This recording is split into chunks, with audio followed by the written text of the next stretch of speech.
want dis ons land, dis ons taal, en sonder soek aan ons gaan stories waar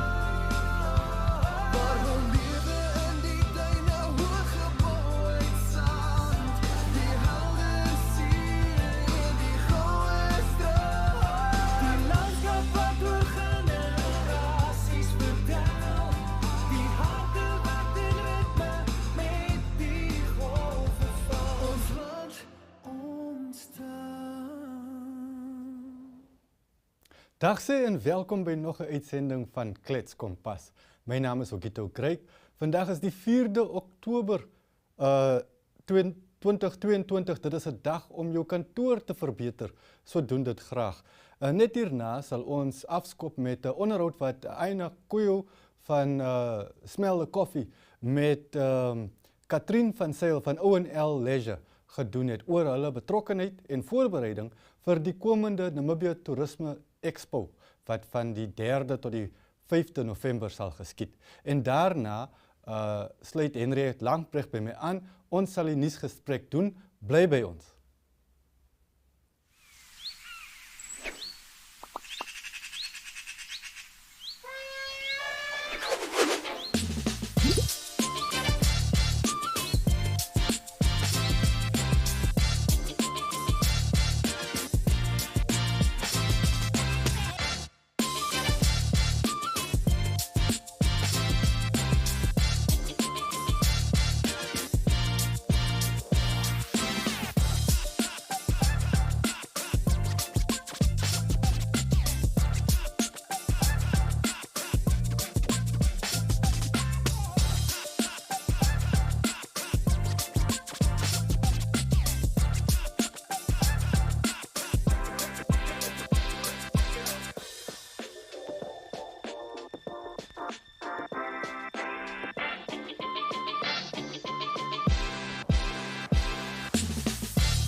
We are so excited about the upcoming Tourism Expo that is taking place in November this year.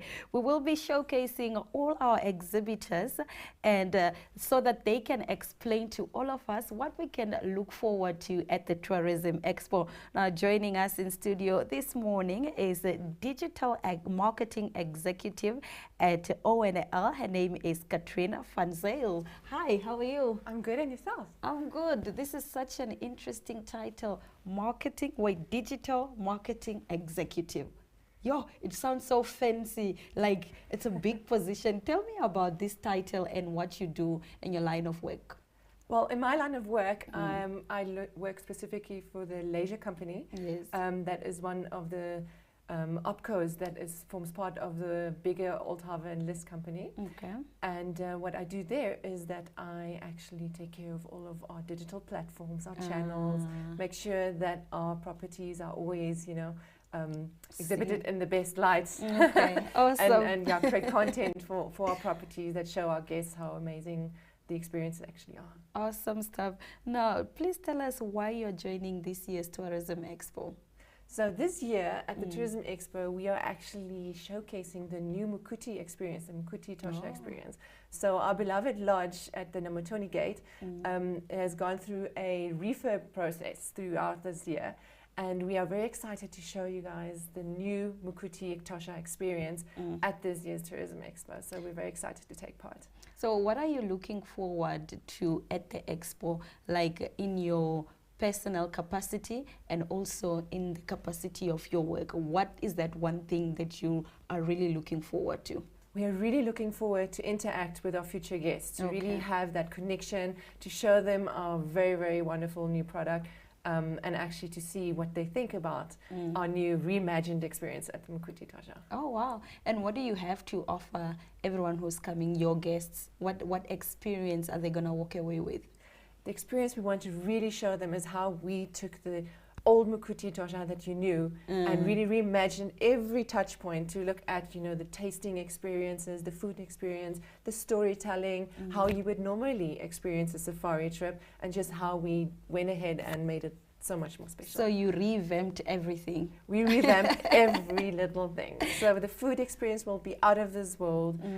We have looked at all of the different activities, really to showcase Namibia in its best light. I love how you talk about food, you beam, your eyes light up. What's your favorite dish before we leave?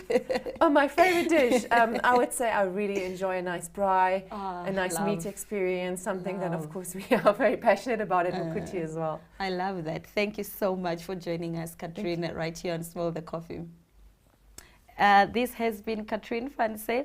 They will be exhibiting the Mukuti Lodge at the Tourism Expo. Please do make your way to the Tourism Expo in November and have a great time. We'll be right back after the short commercial break.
Welkom terug.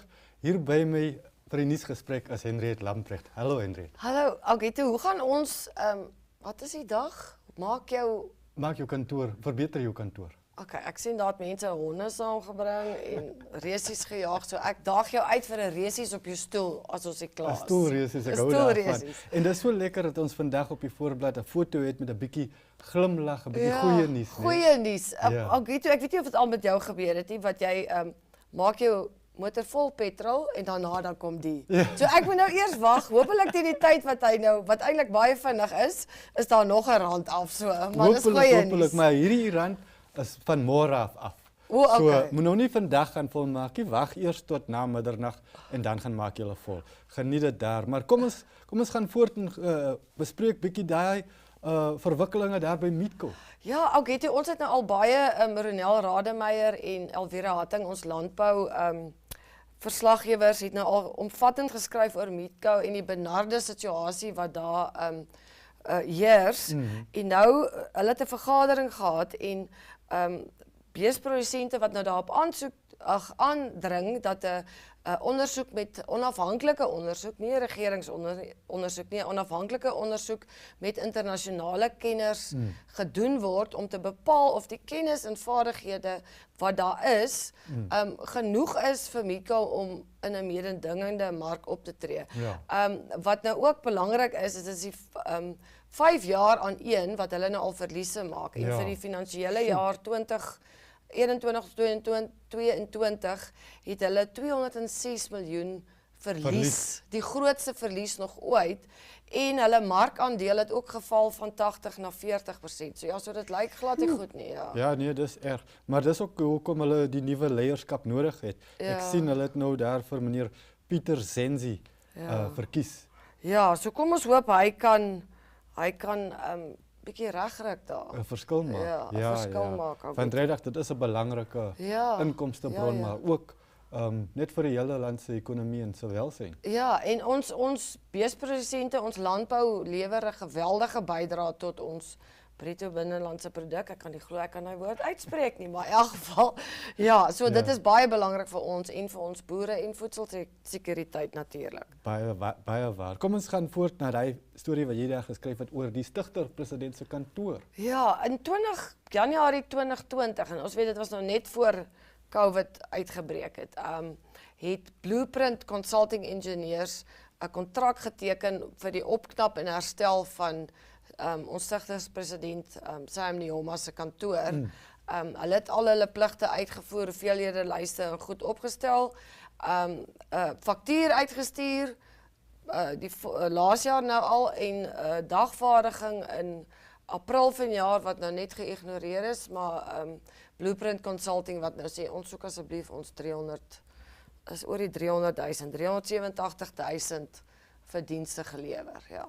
Ek moet sê ek hoop maar net dis nalatigheid en nie korrupsie nie.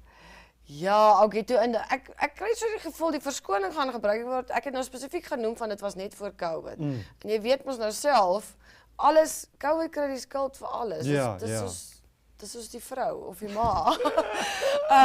Ons het nie geld nie want ons moes maskers koop of wat ook al. Ja, so kom ons kyk of hulle geld kry. Nee, presies, ons hoop maar so. Die rede hoekom ek noem van korrupsie, ek was nou laasweek donderdag by 'n gesprek gereël deur die Namibiese Instituut vir Demokrasie. Ja. Ek berig op bladsy 3 daaroor.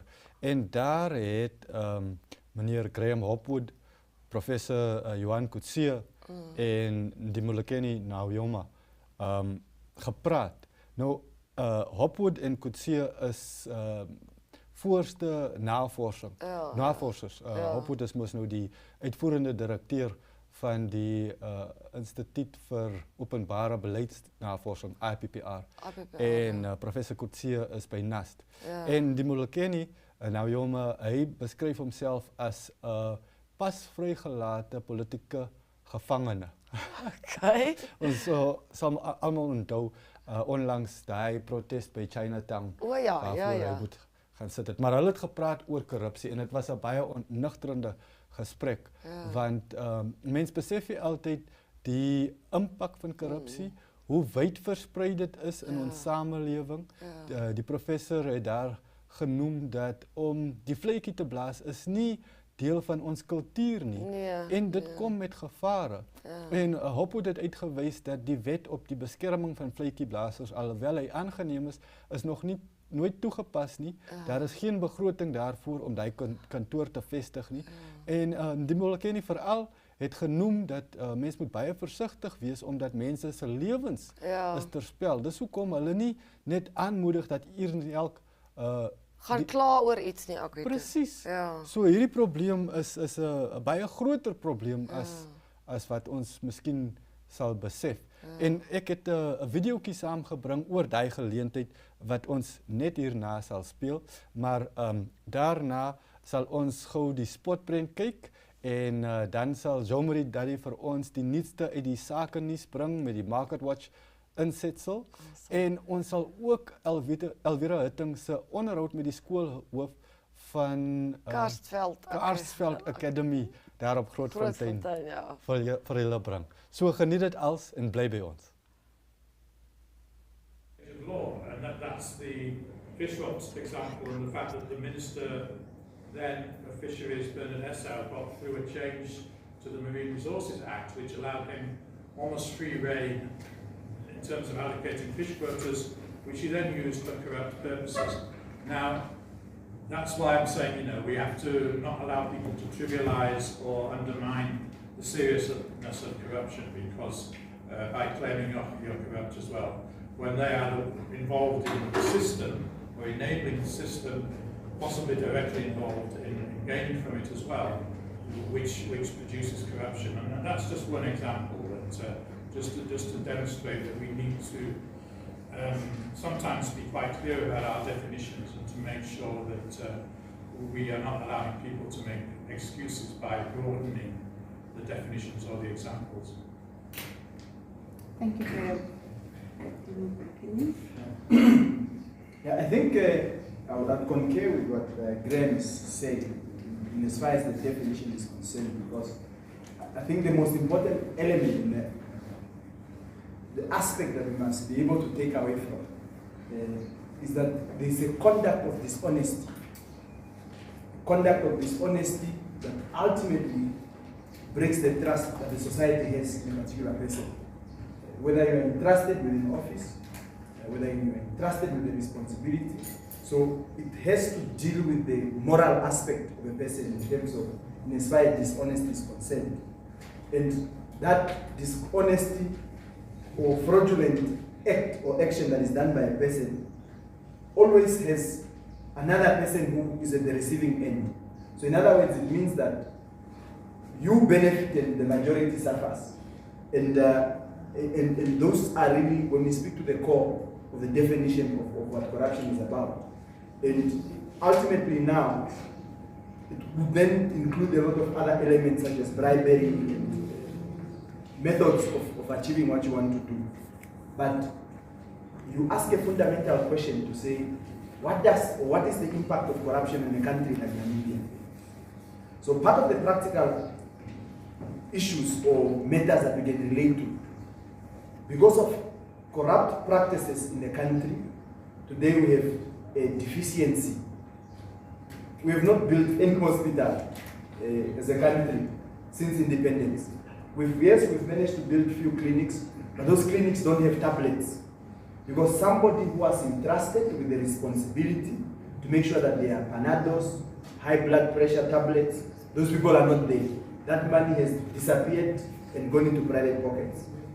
We have a crisis in terms of social grants.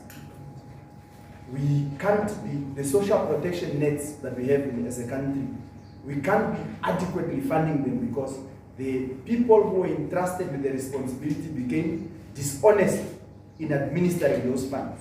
So these corrupt practices or corruption in general has a serious, real detrimental effect to any economy. It is a serious, why we have young people who are graduating. It's a sad story, we continue to tell our kids to go to school, graduate, get a job. They go to school, they work very hard. I see learners here. They become students, they continue, they pass, they wear that beautiful black gown. All of us, we go and get the latest shoes, latest suit, just to graduate into the street. Why? Part of the contributing factor is because of corruption.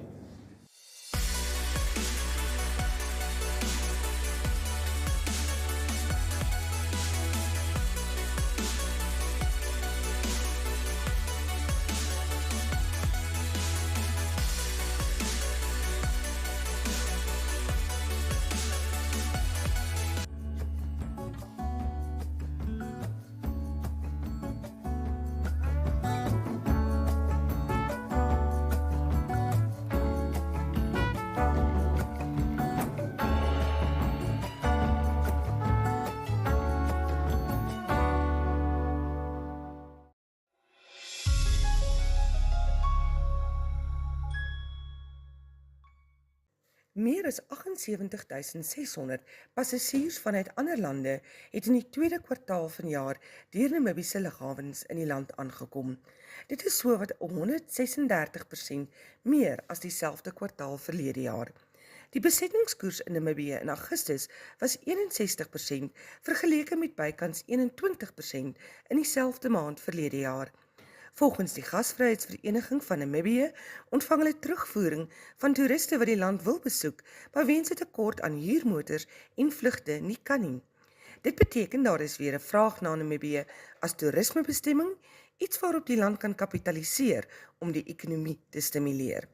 Hotelle en restaurante, 'n maatstaaf vir die stand van toerisme, het in die tweede kwartaal vanjaar met 8,9% gegroei, volgens die Namibiese Statistiekagentskap.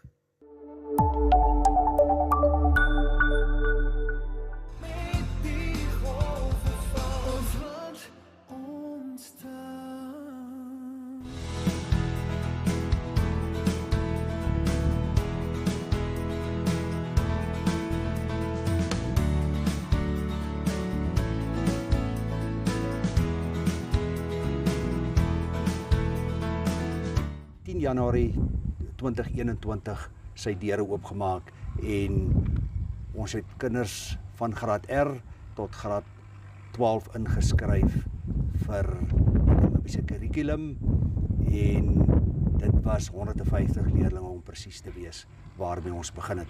Ons het ook 'n koshuis oopgemaak, en hierdie kinders het ook op daai stadium was die koshuis nog nie heeltemal klaar gebou nie, maar ons het al op daai stadium ook 'n klompie leerlinge in die koshuis ingeneem wat van buitekant afgekom het. Ons ook in Augustus 2022, die 19 Augustus 2022 het ons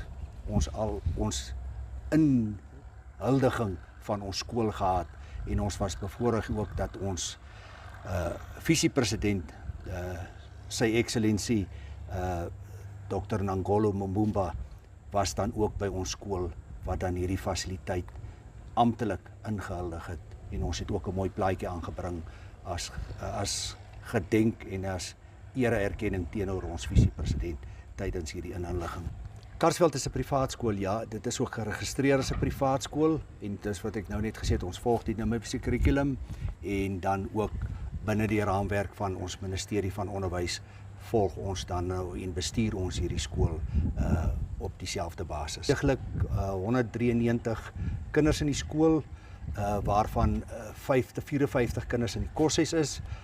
Die skool se fasiliteit is regtig besonder.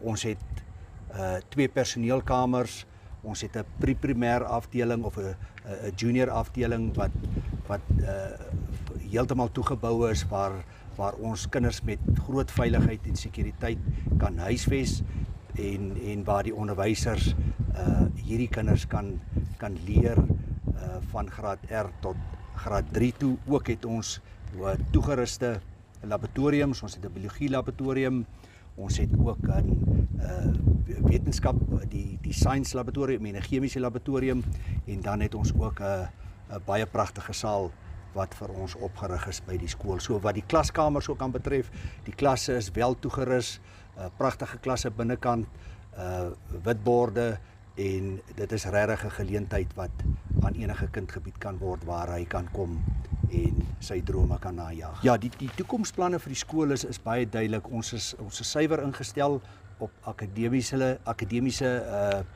uitnemendheid wat vir ons die gewig dra hier, wat dan ook binne in hierdie akademiese uitnemendheid gaan dit oor kennis en werk en ook vryheid wat daarmee saamgaan, dat hierdie 3 gewigte wat ons sê dat ons kinders kan toerus met waardes wat hy kan leer by die skool, wat dan ook vir hom in sy studies voorkant toe kan help en dan ook as hy eendag in 'n werk of in 'n beroep staan, dat hy hierdie waardes kan uitleef en kan saam met hom neem en ook kan onthou dat hierdie waardes vasgelê is van waardes wat hy kan gebruik om die vryheid wat ons van praat, die freedom wat ons van praat, verantwoordelik te kan toepas. Ja, ek dink dat ons oor 10 jaar, ons het die fasiliteit en ons het die regte mense in die regte plek op die oomblik en ek kan ook net hier sê dat ons uitvoerende bestuur van die skool is baie ernstig oor onderrig en leer en dan ook akademiese vordering in geheel met ons kinders en dan ook ten opsigte van die waardesisteem wat moet vasgelê word waar onder andere dissipline insluit. Sien ek oor 10 jaar dat ons in hierdie skool 'n volskool gaan wees, die klasse sal vol wees, ons sal groei, ons sal van krag tot krag gaan en ek glo ook dat die personeel wat huidiglik by die skool is, dat hulle die toerusting het om hierdie kinders oor 10 jaar hierdie skool 'n skool te kan maak van akademiese uitnemendheid.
Daar sy is, ja.